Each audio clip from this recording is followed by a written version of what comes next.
ఇక news and details. YCP నేతలపై మండిపడ్డారు మంత్రి నారా లోకేష్. శాసన మండలిలో అమరావతి తీర్మానం పెట్టాలంటున్న వైసీపీ నేతలు ముందు సభకు రావాలని హితో పలికారు. ఇంత ముఖ్యమైన కార్యక్రమం జరుగుతుంటే జగన్ బెంగళూరు ఎందుకు వెళ్లారో సమాధానం చెప్పాలంటూ కూడా డిమాండ్ చేశారు. జగన్ పరామర్శల పేరుతో ఇక వివాదాలు సృష్టిస్తున్నాడంటూ ఆయన విమర్శించారు. 11 గంటలకు సమావేశాలు పెట్టామని, ఆ 11 మందితో వస్తే బాగుండేదని ఎద్దేవా చేశారు. అసెంబ్లీ గురించి మాట్లాడడానికి సజ్జలకు ఏ అర్హత ఉందని ప్రశ్నించారు. రాజధానిపై వైసీపీ స్టాండ్ ఏంటో చెప్పలేకపోతున్నారంటూ విమర్శించారు మంత్రి నారా లోకేష్.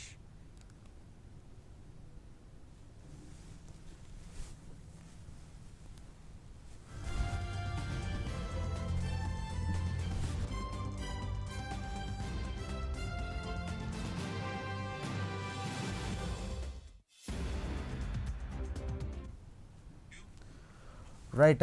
అమరావతికి సంబంధించి కూడా చట్టబద్ధత కల్పించాలంటూ కూడా అసెంబ్లీలో చర్చ జరుగుతుంటే వైసీపీ నాయకులు ఎందుకు రావడం లేదంటూ కూడా లోకేష్ ఆగ్రహం వ్యక్తం చేశారు. అలాగే ఇంత పెద్ద మొత్తంలో బిల్లు మెయింటైన్ చేస్తూ ఉంటే కనుక దీనికి సంబంధించి జగన్ ఎందుకు బెంగళూరు వెళ్ళాడంటూ కూడా ఆయన నిలదీశారు. ఇదే అంశానికి సంబంధించి మరిన్ని డీటెయిల్స్ అంశానికి మా కరెస్పాండెంట్ శ్రీహరి సిద్ధంగా ఉన్నారు. శ్రీహరి, చెప్పండి. ఏదైతే ఈరోజు అసెంబ్లీలో నేడు అమరావతి రాజధానికి సంబంధించి ఏదైతే తీర్మానం ఉందో దీన్ని నేడు అసెంబ్లీలో అయితే ప్రవేశపెడుతున్నారు. అయితే ఈ నేపథ్యంలోనే మంత్రి నారా లోకేష్ మీడియాతో కొంత చిట్చాట్ చేసిన పరిస్థితి. అయితే దీంట్లో ప్రధానంగా శాసన మండలి అమరావతికి సంబంధించిన చట్టబద్ధత తీర్మానం పెట్టాలని చెప్పని వైసీపీ ముందుకు ఏదైతే సభ ముందుకు రావాలి అని చెప్పని కూడా ఆయన అయితే కోరారు నారా లోకేష్. అయితే ఇంతకు దాని ఏదైతే ముఖ్యమైన కార్యక్రమం, ఇంతకంటే ముఖ్యమైన కార్యక్రమం ఏముంటుంది, ఆయన బెంగళూరు ఎందుకు, అంటే బెంగళూరు వెళ్ళటం ఏంటి అని చెప్పని కూడా మంత్రి నారా లోకేష్ అయితే నిలదీస్తున్న పరిస్థితి కనపడుతుంది. అయితే ఏదైతే జగన్ చూసుకున్నట్లయితే ఆయన కొంత ఆత్మలతో మాట్లాడే ప్రయత్నం చేస్తారు. రాత్రి ఆయన ఆత్మలతో మాట్లాడిన తర్వాతే ఉదయం ఏదైతే ఉందో అదే మీడియా ముందుకు వచ్చి లేదా ప్రజల ముందుకు వచ్చి చెప్తూ ఉంటాడు. ఆయనకి ఇలాంటివన్నీ అలవాట్లే, ఇలాంటివి మామూలే అని చెప్పని కూడా మంత్రి నారా లోకేష్ అయితే కొంత రైట్. శ్రీహరి, సజ్జలకు అసెంబ్లీ గురించి మాట్లాడే నైతిక హక్కు లేదంటూ కూడా ఆయన తీవ్ర స్థాయిలో ధ్వజమెత్తారు. ఎందుకు సజ్జలమైన వివాదాస్పద వ్యాఖ్యలు చేశారా దీనికి సంబంధించి? ఎందుకంటే అసెంబ్లీ వ్యవహారాల మీద మాట్లాడాలి అని అంటే ఖచ్చితంగా ఆయన ఒక ఎమ్మెల్యేనా లేకపోతే ఎమ్మెల్సీనా లేకపోతే ఒక పార్లమెంట్ సభ్యుడా, అసలు ఆయన రోల్ ఏంటి వైసీపీలో అనేది ప్రధానంగా లేవనెత్తుతున్న ప్రశ్న. అసలు వైసీపీలో అంటే గతంలో ఒకసారేమో అమరావతి రాజధానిని తిడతారు, అమరావతి రాజధాని ఉండాలని చెప్పని మళ్ళీ మాట్లాడతారు. అసలు ఏంటి వాళ్ళ స్టాండ్ ఏంటి అనేది అసలు ప్రజల ముందుకు వాళ్ళు వచ్చి చెప్పాలి అనుకున్నప్పుడు, అసెంబ్లీలోకి 11 మంది ఎమ్మెల్యేలు ఉన్నప్పుడు ఏదైతే 11 గంటలకు అసెంబ్లీ సమావేశాలు ప్రారంభమవుతున్న నేపథ్యంలో ఆయన వచ్చి చెప్పాలి, దానిపైన చర్చించాలి కదా. ఎందుకు దీనికన్నా ఇంపార్టెంట్ విషయం ఇంకోటి ఉంటుందా?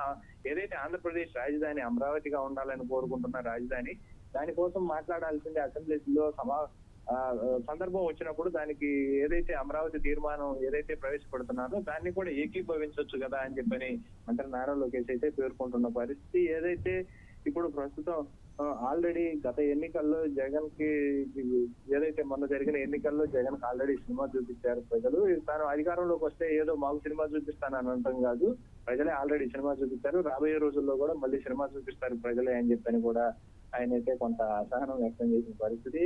అసెంబ్లీ గురించి మాట్లాడడానికి సజ్జలకి ఎలాంటి నైతిక హక్కు లేదు అంటూ కూడా ఆయన అయితే పేర్కొన్నారు. అయితే దీంతో ఏదైతే రాజధానికి సంబంధించిన వైసీపీ స్టాండ్ ఏంటనేది కూడా ఆయన చెప్పాలని చెప్పని ఆయన అయితే పేర్కొన్న పరిస్థితి. దీంతో పాటు పార్లమెంట్ లో అన్ని పార్టీలు మద్దతు ఇస్తాయి, ఇక్కడ వ్యతిరేకించిన వారు కూడా అక్కడ మద్దతు ఇచ్చే అవకాశం, అంటే వైసీపీ కూడా అక్కడ మద్దతు ఇచ్చే అవకాశం కూడా ఉంటుందని చెప్పని అయితే ఆయన పేర్కొన్న పరిస్థితి.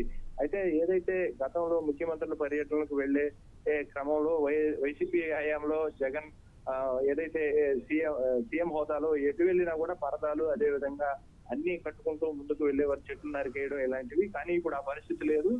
దీంతో పాటు ఏదైతే సీఎం చంద్రబాబు కూడా ఆ సెక్యూరిటీని కూడా అంటే ఏదైతే రూట్ మ్యాప్లు, అంటే ఒకే రోజు 4-5 షెడ్యూల్స్ ఉన్నప్పుడు కూడా కావాలని చెప్పని దానికి సంబంధించిన సెక్యూరిటీని కూడా ప్రస్తుతం ఈ గవర్నమెంట్ కూడా తగ్గించింది, ఇబ్బందులు కలగకుండా అనే దానిపైన కూడా మంత్రి నారా లోకేష్ అయితే చెప్తున్న పరిస్థితి. దీంతో పాటు సీఎం ప్రోటోకాల్ మినహా అదనపు సిబ్బందిని ఎక్కడ కూడా వినియోగించడం లేదు అనేది అయితే ఆయన పేర్కొన్నారు. దీంతో పాటు గతంలో విజయసాయి రెడ్డి ఏదైతే వైజాగ్ వెళితే జామర్లు పెట్టుకొని గ్రీన్ ఛానల్ ద్వారా వెళ్ళిన పరిస్థితి, ప్రజల్ని ఇబ్బందిని పెట్టిన పరిస్థితులు గతంలో ఉన్నాయి. అయితే ప్రస్తుతం ఆ పరిస్థితులను సో ఎలాంటివి కూడా పునరావృతం కాకుండా, అలాంటి ఘటనలు పునరావృతం కాకుండా మేమైతే చర్యలు చేపడుతున్నాము.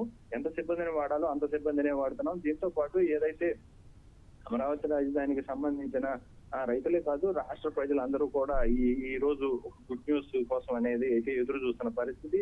దీంతో పాటు ఏదైతే గత ప్రభుత్వ హయాంలో సిబ్బందిని కూడా అనధికారికంగా ఎక్కువగా వాడి రాష్ట్ర ప్రభుత్వానికి ఏదైతే ఉందో చెడ్డ పేరు తీసుకొచ్చిన పరిస్థితి. అయితే ఇప్పుడు ఆ పరిస్థితులు ఎలాంటివి లేకుండా సైకో పాలన గతంలో ఉంది.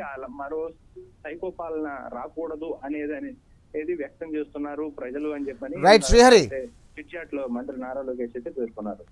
Thank you Srihari.